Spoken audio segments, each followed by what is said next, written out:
Yeah, who the hell is this? Yeah, this is Baseball Biz. Really? Well, what the hell do you want? Well, I was wondering if WWE and the Tampa Bay Rays were going to be able to play together in the Tropicana field. So I wanted to speak with Stu Steinbrenner. No, I fired that son. Okay, so you don't have a comment right now? Right.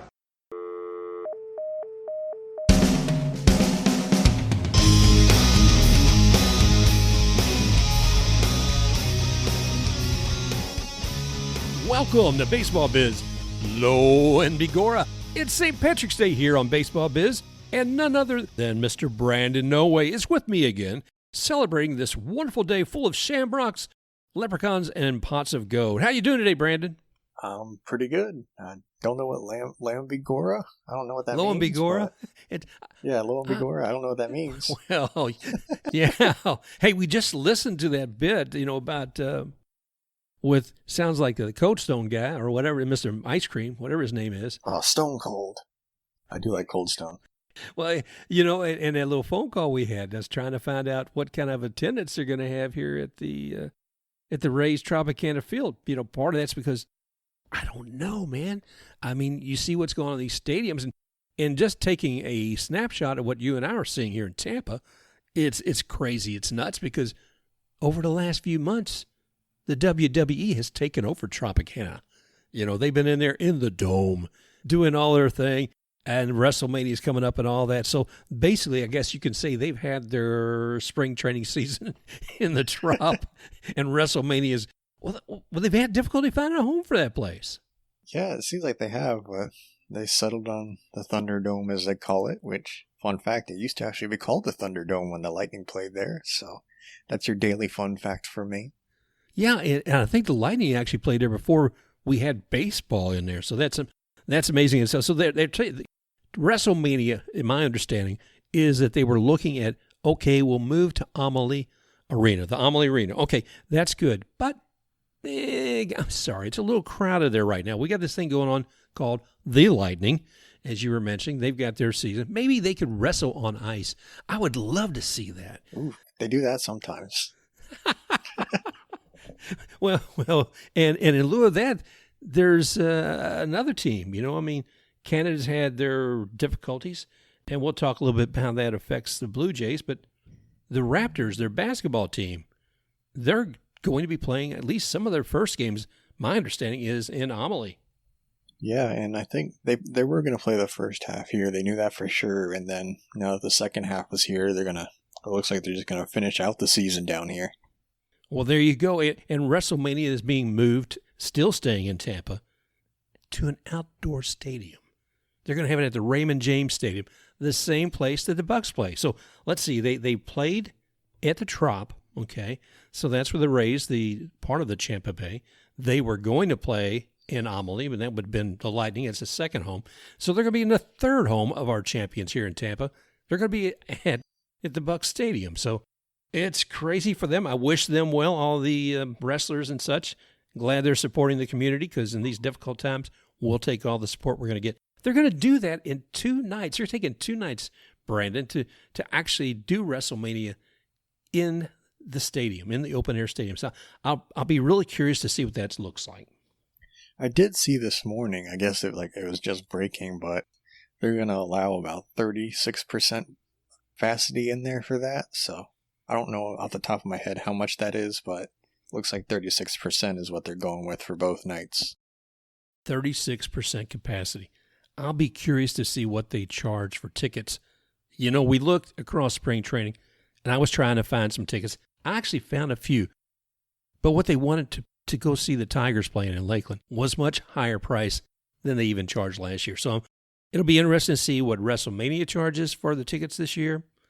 And is it going to be higher? Are they going to do their broadcast rights? Are they going to be higher? People got to make money. They have hard costs. And looking at that percentage, you were talking about 36%, actually coming back to the world of baseball and looking at what's happening across these teams, getting ready for opening day April 1st and looking at capacity. Well, Texas, God love you. I don't know, man. I'm not going to get on any kind of political thing here, but suddenly saying from 0 to or 10% to 100%, the Texas Rangers really haven't set much foot in there. I mean, what did they play any there last year, Brandon? They played the regular season there. They just didn't have the fans, but the first time fans were let in were for the NLDS, I believe, or NLCS. It was one of those two. Right. So this will be the first full season they have in their new stadium, which I'm sure they're all excited about, and the owners are excited about actually bringing in some new revenue. But I'm trying to visualize what that's going to look like, Brandon. I mean, I'm seeing here, okay, if you've got, let's see, I want to get the exact number here. I tend to throw numbers around so much. What are we looking at as far as the Texas Rangers? And they are at 100%. They're going to have 40,518 available seats. I'll say available. and opening day, they'll probably hit that number. You know, I think all of them will sell out on opening day. Don't know how that'll do the rest of the time, but that's what they have. And what are they going to do? Are they, you know, we've had to put in all this protective netting for the fans to protect them over the last few years. They keep growing that area. Are they going to put plexiglass up over the entire arena to keep whatever potential contaminants that these fans may be screaming and shouting onto the field to keep those players safe? Probably not. It's weird because we've seen every other league that's had fans, they've had the first few rows tarped off. So there's that distance between fans and players. And from what I've seen with baseball, they don't have that. And at least the games I've watched on spring training, they don't have that. You can sit right up on the field, but I could be wrong, but that's just from what I've observed. No, that's a good observation. And I'll tell you one thing, it's driven me crazy during the spring training because I was watching the Rays the other day, and for the limited capacity they're talking about, it didn't even look like that was full. I'm sure, I guess, Vivid Seats and StubHub and some other ones, maybe they're sitting on those seats, but I hope that's not the case for regular season. But we'll see how that evolves. I like the idea of what you're saying, though, as far as like where you're seeing the first few rows. You know, there's a little less chance of breathing heavily onto the team and the guys in the dugout. I'm concerned about that. I think MLB should have their own COVID protocols for the stadiums as well. I mean, they should be able to dictate that, wouldn't you think? Yeah, they should be able to, but I mean, I don't think they would, because we have the Stars who play in Dallas, and so do the Mavericks.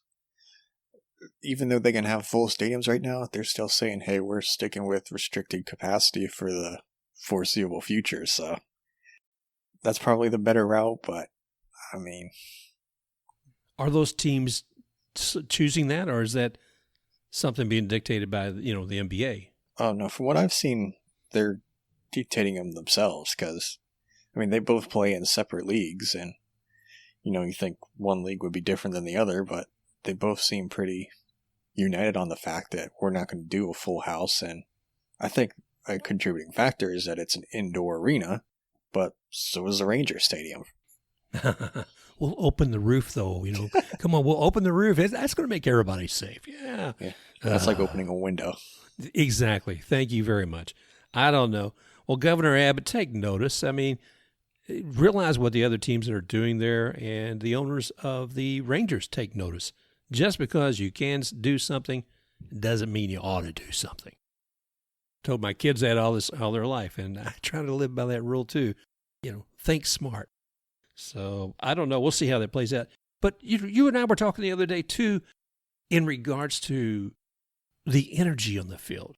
I mean, there is no doubt if you got 40,000 fans cheering you on in that stadium, it is going to make a difference. I mean, a lot of players have said even the limited number of fans that they've had at spring training has made a difference for them. They feel it. There's a vibe that goes out. It encourages them. It boosts them up. So we'll see what happens. But with 40,000, that gives a pretty good advantage to the Rangers.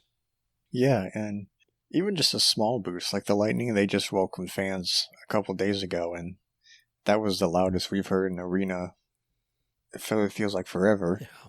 And when teams go into Texas, take on the Rangers, and they have close to a full house, it's going to be like when you watch college football and you have a small school going to, say, like Georgia or Florida, and it's 100,000 seat stadium when they're used to playing in front of a few thousand people.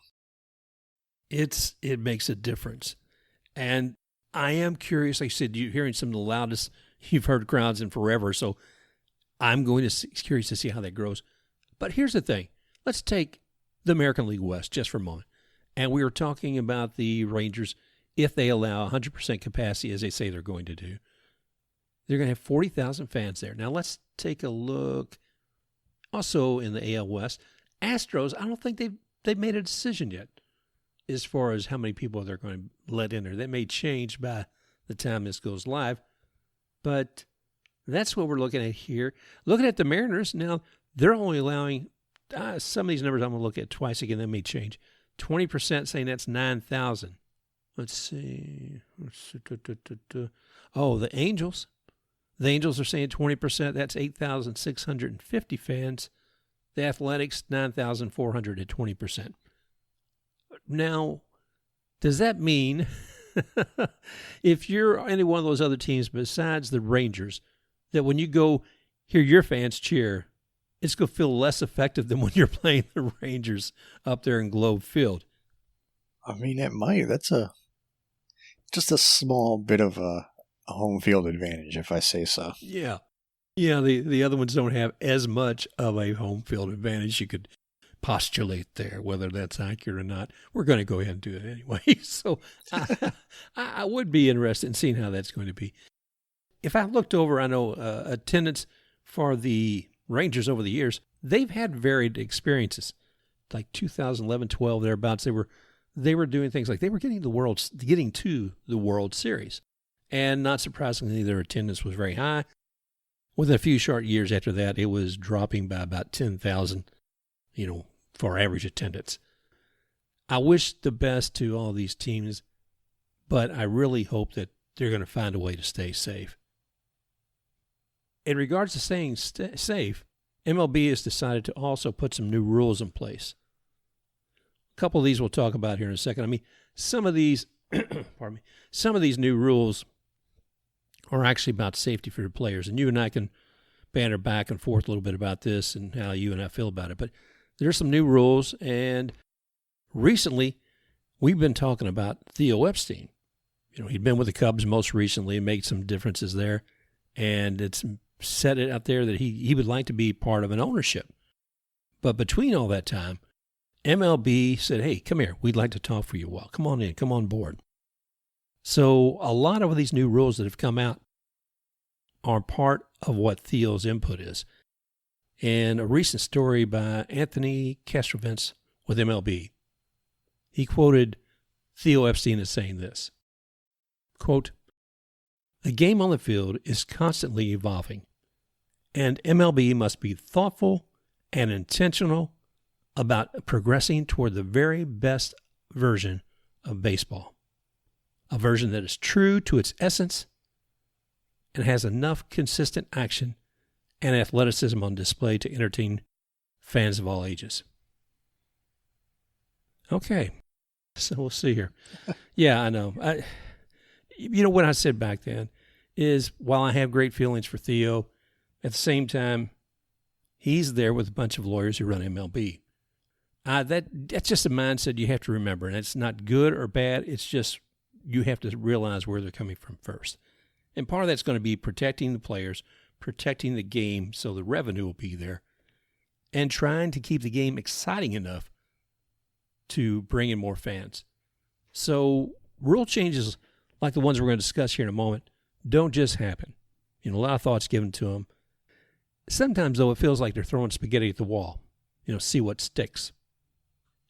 This year, the way they introduced those, and Brandon, you correct me if I'm wrong, but a lot of times they'll put them out in the minor leagues and say, okay, we'll put them across all AAA, single A, double A. They will try some out at each level. So they may do some at AAA, some double A, and single A, different rules for different groups. Yeah, I mean, from what I've seen, that's usually what they do. It's sort of like the test dummy or lab rat. And lab rat, yeah. And we're looking at that too. One of the first ones they're doing this year is just going to be going across the AAA. and that's in regard to the bases. Some changes are going to be made, some sizes, etc. And let's talk about the first one of these. First, I want to actually talk about it, the fabric of the base. It's going to be made less slippery. I don't know if it's been sort of like a plastic, rubbery consistency, whatever it's been, but there's been injuries from people sliding off the base, probably especially on a rainy day. But like Chris Bryant, he took a hit recently, I think last year or so. Pardon me. Scott Boras really came out, and he was speaking about the fabric needed to be changed to protect the safety of these players. In 2017, Bryce Harper took a little bit of an injury with a fall as well. But there's been several other players. I don't know how much impact it's made, but if they can make that base less slippery with a different kind of fabric, I'm all for it. Yeah, I'm not really up in arms about it. I mean, I get where they're coming from. The base, I don't know what it's made of, but I know it's not soft or very giving at all. It looks like it's made out of like a rock or something. I don't know for sure, but if it's gonna make it safer where guys have less injuries, say if they run over the base wrong, which I mean that'll happen from time to time, it has more give and doesn't, cost them time. Well, think about it. When they're doing those replays with somebody running to first, and you see that foot just barely getting ready to light onto the base as the first baseman's getting ready to tag that runner. If that base was slippery at the speed that these young men are running, I can understand an injury. So I'm all for making that change if they can prove it makes a difference, and that's why they're doing it in AAA and not starting it out on the show, at the major league level. So we'll see what comes of that. So no changes to home plate, no surprise there. But first, second, and third base, some other changes are being made, and that's the size of the base. I'm not sure what all they want to achieve with it. So if you're looking at the base, you're looking at a nice little square, and it's 15 inches square. Okay, easy enough. But now it's going to be 18 inches. So what's the thought process behind that? Well, I've seen different things. I say they want to decrease the collisions that we've seen a lot of the past few years, and that I can understand. And I've seen some people try to encourage stealing bases, which, I mean, I'd like to see that more, but I don't think that's going to happen because the analytics say that's a bad move, that is not worth the risk, which, I mean, I personally say it is, but the analytics, which drive so much of the decisions in the game right now, I think it really depends on what that says more than any distance or size of the base.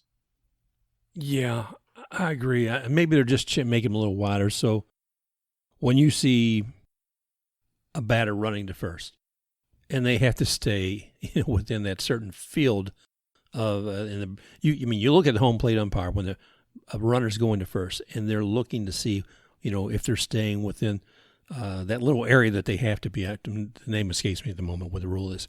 But the thing of it is this going to give them a little more flexibility to reach with 3 more inches on a base? Will Manny Machado quit kicking first baseman in the calf, as he goes back because he has enough room to do it? I'm not sure. When I first heard that they were making the bases bigger, I first thought that they're doing it like how you go to like a beer league game or a softball game, and they have it where it's like 2 bases side by side.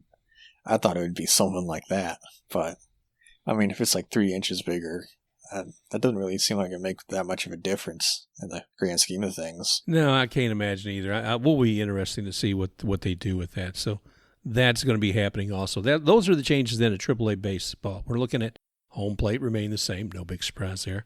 We're looking at the fabric of the base being made a little less slippery. And, I remember when I was a kid, it used to be like a canvas bag. Had a lot more traction off of something like that.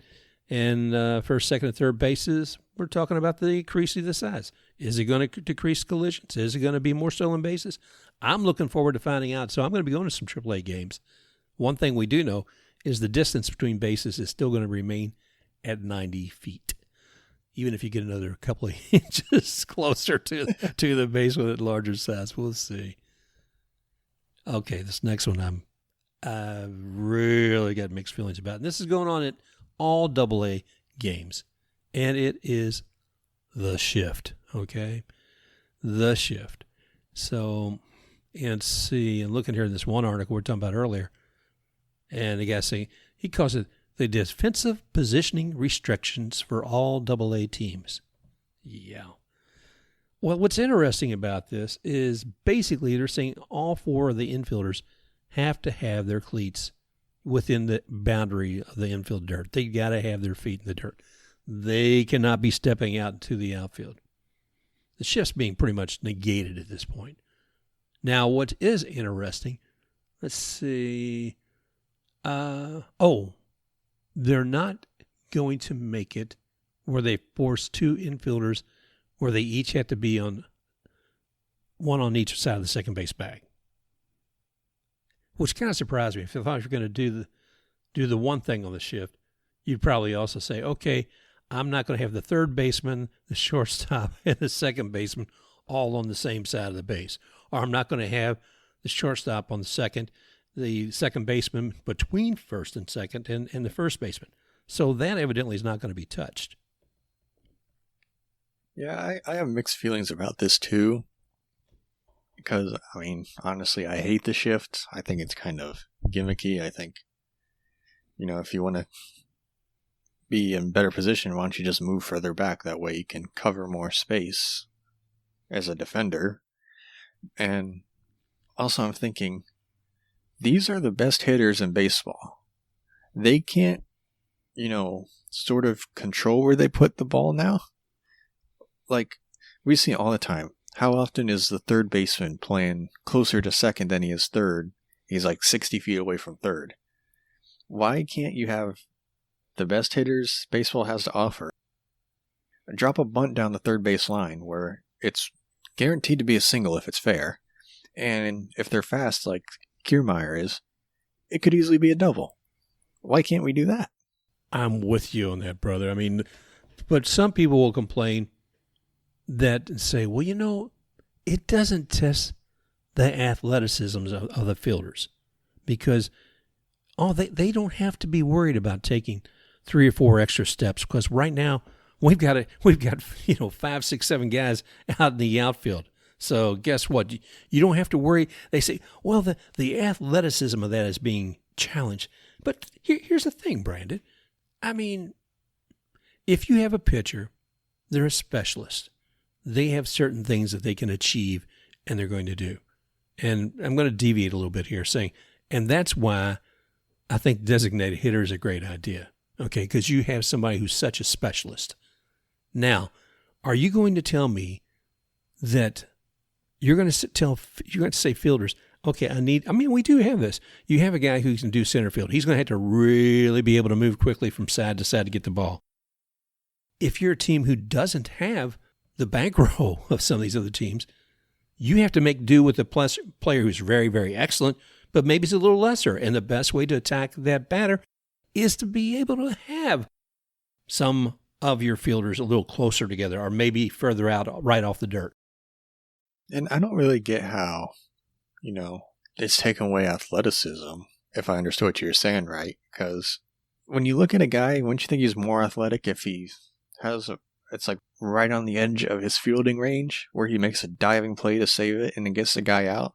To me, that's more sort of a spectacular play than when it's hit right to him and he's like 20 feet into right field. To me, that's way more exciting. Yeah. Yeah, me too. I find that argument kind of weak. Figure it out. You got people on the field, and these traditionalists, I think they hurt themselves, but they say, well, you're hurting the purity of the game. I like the purity of the game in a lot of things, but I think that's a bit ridiculous, and shame on them. I don't know. Well, I'm glad that it's something that they're just trying out at this lower level with the AA, because to me, there's just a lot that's going to be missed otherwise. And think about this too. I'm curious, what are we going to wind up doing? Are we going to have, how much more attention does the umpire have to pay on some of this? You and I were talking before the show about maybe they should have grid lines like on a football field. Oh, yeah. And Well, first of all, you should probably give the umpires less of a job because some of them have difficulty doing what they already have. And I think for the hitters, they should just be the old saying, be better. That's all I think that they should have. Be better. Yeah. That's it. So we'll see what comes of that. So that one's a rule I think you and I both aren't too happy about. There's a lot of other people I think who feel it is cheapening the game. But guess what? The Rays have done a lot of things to make things different, and shift has been something they have employed for quite some time. I'll be curious to see, what changes they may or may not make because of that. So we'll see. All right. What's up next? The step-off rule. All high A leagues will be implementing the rule this year. Now, you and I talked before about this too. So the rule basically says this. The pitcher is going to be required to disengage the rubber prior to throwing any base with the penalty of a balk in the event the pitcher fails to comply. MLB says that when a similar rule change was implemented at the Atlantic League, I think around 2019, they did see an increase in stolen base attempts. They actually said it was rather significant, and improved success rate after adoption of the rule. Okay. Talk about the balk, talk about the rubber, talk about, is it really going to make a difference in stolen base attempts? It might be able to. I don't know. Like I said earlier, with the base size, I think it all depends on the analytics. And, I brought up this before. Isn't that kind of considered a balk? Now, I don't really know what a balk is, to be completely honest. It seems to change every single time it's called. But I thought that was kind of considered a balk because it's considered like a deceitful motion. And baseball is not about deceit. No. Everything from bunts, to getting signals from your catcher and giving false signals so whoever's on second base running doesn't necessarily get the right thing, and giving the Astros something to think about. But, so maybe even if it is. So let's see. I'm looking here at MLB balk. A balk occurs when a pitcher makes an illegal motion on the mound that the umpire deems to be deceitful to the runners. I love it. Why wouldn't it be? Why shouldn't it be? As a result, any men on base are awarded the next base, and the pitch, if it was thrown in the first place, is waved off for a dead ball. So that's part of what a balk is. Saying like he holds the ball in both hands from his body, comes to a complete stop, and basically that little piece of rubber that he's stepping on out there, that's going to make a difference if he's taking his foot off of it or not. I'm not, I don't know. I don't really know about that. Yeah. I could be wrong. Well, you and I have questioned balks in the past. Say, well, I don't know if that was a balk or not.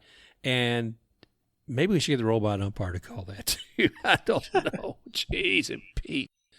Okay, I don't want to spend any more time on that. But I will be interested to see that since they're going to be doing this in all the high A teams, if we do see an increase in stolen bases. Because let's face it, we are looking for things to make baseball exciting, and stolen base is one of the most exciting part of the game for me anyway. I love Randy Arozarena. I love watching that, man. And you look at some other folks out there. You look at Mookie Betts and some others that are just exciting as heck to watch because you say, are they going to move? And Kiermaier, as you mentioned earlier, are they going to steal that next base? It's exciting. If it increases that, does it take away of the uniqueness and the value of when you do get a stolen base? I don't know. We'll see. Well, that's what I said it earlier. I think that's what baseball needs is more of the excitement, because if it's just home run or nothing, that's honestly boring. Because home runs used to be, to me, it was cooler when you may not see one every game, You could go a couple days without seeing a homer. And like when you go to a game and you see one, it's like, wow, that was cool. But now you go to one, if you see just one, it's like, that was it. Exactly. You say, okay, well, whoever your favorite player is, they're up to bat. Well, I guess if they should have a homer. If they didn't do this one, then they'll get to the next one. I expect to see one. Maybe, they got one. Let's see a second one from them. And the expectation is high for that. And it does, I believe, diminish the excitement and the uniqueness, of that play. Okay, let's see. So here's another one that involves a pitcher. This one is a new rule at the low A level, and this is regard to pickoffs. You and I both have watched games sitting there in the stands or on TV, and you'll see a pitcher in one sequence with one batter and a man on first, and he'll throw over to that first baseman 3, 4, 5 times. And it's like, oh, geez, would you give us a break? The crowd groans. Boos start coming down because probably even from your own home team if you're the pitcher, because they're just too daggone tired. So either get the guy out or just play ball. I always thought this. If there's a guy on first, why don't you try to force a ground ball and get a double play? And especially nowadays, because stealing isn't as common, so I guess picking off doesn't seem like as fruitful. Right. That's the right word. I would say, because guys are so trigger happy, keep the ball low and try to force them into a double play. That seems like a better result to me. It makes sense, and it's not going to bore people in the stands that much. Or just they just feel like, get up, get a life, and move on. You haven't been able to get it the first 3, 4, 5 times you've thrown it over there. Let's get the ball in play. But the new rule is you only have 2 pickoff attempts. And that's kind of interesting in itself. Part of me says, yeah, that's going to be fine. It's so what happens after that on third attempt? If the runner is not thrown out, the move is ruled a balk, and any runners are automatically awarded the next base. So after he's tried 2 pickoff attempts, do you have a much better increased chance of stealing a base? What are you going to do as a runner, or even who's at bat at that point? I don't know. I always thought, unless the dude's really far off, trying to pick off is just a waste of time. When they just lob the ball over there. I always thought that was dumb. I'd say focus your energy more on the hitter. Because how often is it just a waste of time trying to pick someone off versus trying to get the hitter out? Too true. Or the double play, which can speed up the inning. Yeah. It'll speed things up. It'll make things happen. There's no doubt about that. So I'm curious to see that one. So that's going to be an all low A league team. So 2 pickoff attempts. Be interesting to see how that plays out. All righty. Oh, gosh. This is one I think you and I and probably every fan has talked about, and that is the pitch clock. There's been a clock where the pitchers can see it. It's up there behind home base somewhere, not immediately there, but maybe 5-10 feet one way or another, counting on the amount of time. But there really hasn't, at a major league team, been much as far as any kind of penalties. So now what we're looking at the low A West in that group is a 20-second pitch clock has been in effect with the AA and AAA since 2015. But while the clock did in its first year have a tangible impact immediately, reducing games by 12 minutes from the previous year, game times have actually risen in years as players have found workarounds. Gee, what could that be? God. Yeah. Most notably by restarting the clock by stepping off the rubber. The rubber plays an important part in this game. And so I guess they want to reduce it even more by making a 15-second pitch clock. And we've said before, too, looking at some players who, the batters, they extend it as much or more than some of the pitchers because they'll step out of the box. They didn't like that swing. They're going to readjust. They step out, take both of their batting gloves, tighten them up or whatever.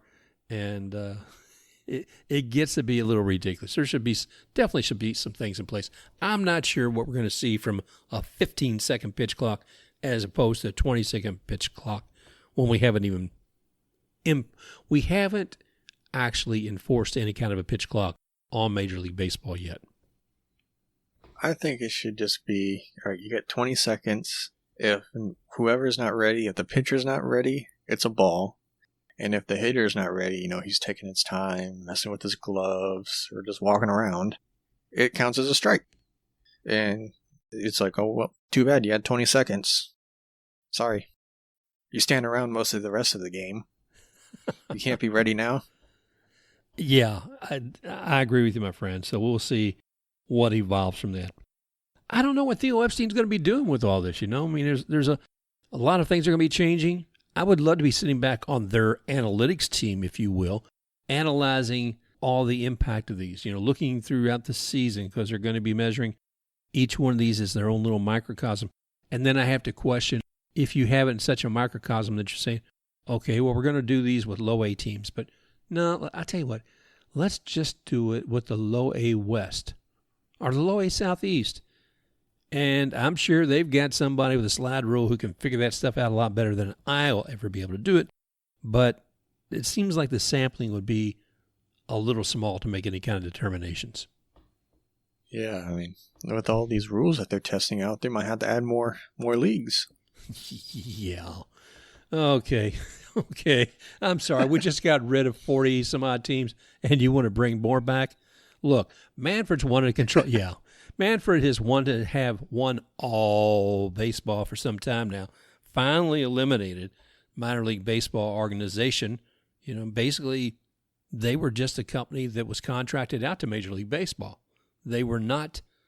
Well, I don't know. I say they were an entity that was dependent on Major League Baseball, and when Major League Baseball had a professional baseball agreement to sign with them last year, it didn't happen.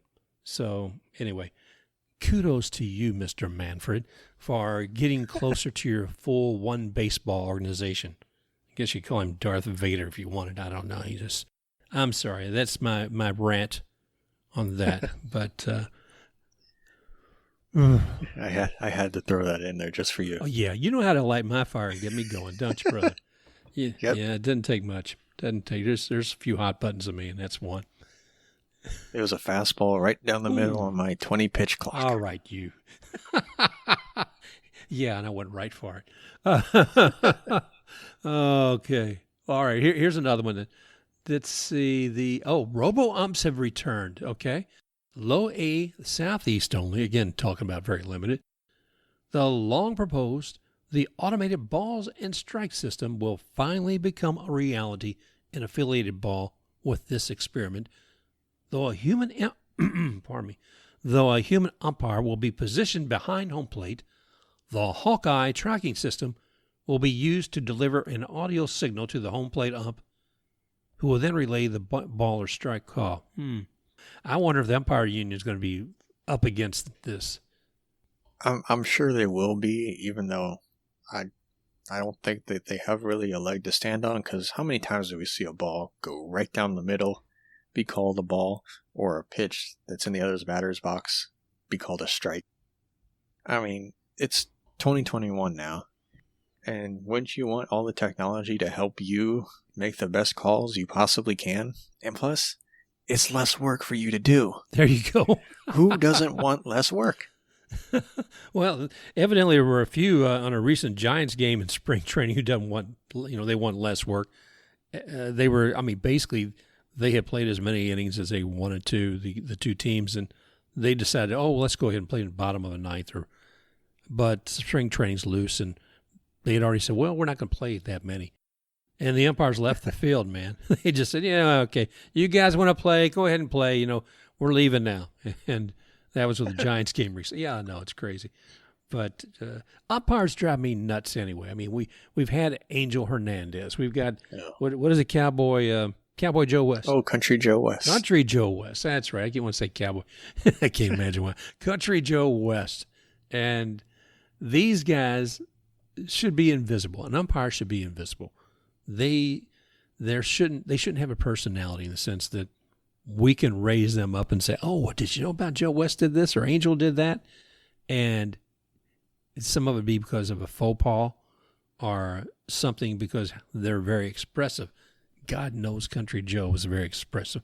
Well, I didn't know if he was going to play last year, if he was going to be reffing out there, umping, and he decided to. The gentleman's getting a little older, but there is another umpire who has actually played more games. Has officiated more games. Let's say it that way. There's another umpire who officiated more games, and Joe wants to hit that number. At the close of 2019, he was 65 games away from hitting that number. So with a 60-game season, even if he played every one, he wasn't going to be able to reach that number. So I'm not sure what he's going to do this year. I'm sure if he played last year, he'll play this year. Maybe when he gets his record after one game, MLB will say, "Okay, you can go home now, man. You can work on your country albums. We don't need you anymore." Is that where that started? Did he actually record music? Yeah, he actually has them. It was, I believe, in like the 90s, but you can just look it up. He has albums and everything. Oh, my gosh. Well, he is a personality, brother. He is a personality, so we'll see. So we did have a listener who sent us this recording of a test of a new cybernetic robot umpire. However, this one wasn't just a system that with lasers that picked up the ball. They actually put in they actually put robots, physical robots out there on the plate, which actually replaced the other one. So here's what that sounds like. That is a third strike. You are out. Are you kidding? He about knocked me out of my shoes with that ball. It was so close to my head. You do not discuss balls and strikes. You are out of the game. This is ridiculous, Tin Man. You are now fined severely, including suspensions. Sounds like you're running out of oil, buddy. You are unwelcome at the location of home plate at this juncture. You shall be removed by Ivan the Terrible. Hey, we're all friends here, right? I mean, These people resist. I want my union rep. Resistance is futile. I don't know about you, but that sounds a little threatening. They actually put an Ivan the Terrible robot in there to come in and take care of an offending player, I guess. That is a little much, obviously, and a little bit of a prelude to what we got coming up soon. We're going to have our April Fool's edition coming up real soon, and that'll be fun here on Baseball Biz as well. Yeah, that robot umpire had quite the personality. Yeah, brother. Hey, Brandon, remember, man, we got our mics on, you know. You've been Oops. Now, you remember, I mean, recently there's some dumb guys out there who forget to turn their mics off, or better yet, just keep their mouth shut if they've got any stupid things going on in their head. Any offensive remarks, change your mentality, and not just turn off your mic, but change your mentality. Come on, people. Yeah, thankfully the listeners don't hear our insults and remarks what we say about each other behind our backs. Yeah, that's true. They're just they're just against one another anyways. So that's all right. We'll have a little fun with that. So anyway, but my gosh, there's so much going on. You and I were talking about the baseball calendar because here we are. We're less than 2 weeks away before spring training ends and opening day comes, and I'm excited about it, man. I really am. Yeah, me too. And we've talked a lot this week, and we're getting to the point where like spring training's gotten a little boring. We're just ready for the regular season to get here. And 2 weeks from today or tomorrow? Yeah, 2 weeks from tomorrow. And you think about that. That's going to be amazing. But like we were talking about, I think people like the umpires are getting tired and say, hey, we said we're only going to be here for X number of innings. You guys want to go and play some more? Go ahead. So we're leaving. I think there's been a bit more of a lackadaisical approach. But that is what spring training's about anyway. It's still stretching the arms out. It's getting a feel for things. It's getting an idea of who they're going to, players that they're going to invite to be part of the main roster, those that they may actually send down to the minors, and some that they may let go here in the next few weeks. So I will be interested to see how all that plays out. Yeah, I mean, even though you have like a ton of time, you still need a little bit of a ramp-up time. I don't think you need as much as they have right now, just because, nowadays everybody's so dedicated to the game and has specific regimens for baseball instead of having to go work another job during the winter. Hey, more baseball is more baseball. That's it. But I'm going to come back to St. Patrick's Day here, once again. And I've got my green on. Some people, this may come out after St. Patrick's Day, and you may be looking a little green. You know, my remedies were like I had a beer and yogurt in college, the next day, and that didn't take care of it at all. That was bad. That was bad. So Cheetos and coffee doesn't do it either. So, Oh, that sounds horrible. yeah, well, that was the idea. I don't know if it's more to think that it actually the hair of the dog, because there wasn't any to that, but or just pure punishment for bad behavior the night before. But one of the things with St. Patrick's Day is St. Patrick. The story goes, he actually ran all the snakes out of Ireland. Pushed them right out. And if you think about that, man, it's pretty cool. If you can't find any snakes in Ireland, you can certainly find them in probably some owner groups management elsewhere. I thought there weren't snakes in Ireland because it was cold. I didn't know it was St. Patrick. Well, I don't know. Mythology is mythology, so we'll see. But anyway, That sounds cooler. yeah, I'd like to. What's going on too is what you showed me some earlier about some people finding leprechauns in the dark up in the trees. Oh, yeah, there's a leprechaun running through the trees. People thought there were a pot of gold under the one tree. I'll put it on my Twitter at the Sports Blitz, or at Sports Blitz Pod. Feel free to go check that out. Maybe drop a follow if you'd like. Absolutely. So that's at Sports Blitz Pod, and you actually put that video up there of the story, or? Yep, it'll be right there. Okay. So I don't know where you guys may or may not be finding leprechauns today, but we wish you all the best on that. But I also want to take one last look too, as we will be having a special edition April Fool's Day, and then also a special edition for opening day. Now, let's face it, everything's special on Baseball Biz, and we're looking forward to enjoying this whole new season coming up with you all. As always, you can find Brandon and I, obviously here on iHeartRadio, Apple Podcasts, Stitcher, wherever, and you can find me at The Baseball Biz. I'm Mark Corbett. We want to continue to bring joy, love, happiness, and wish you safety and attending all the upcoming games. Brandon, any last words you'd care to share with our audience? Mark, you need to be safe out there. I know you enjoy having a little too much to drink listening to your Country Joe West albums, but I think you need to take care of yourselves. And I shall. And a salute once again to Country Joe. And I'm going to go dig out my Country Joe West album right now. Okay. Okay, everybody, thank you all again for joining us here today again at Baseball Biz.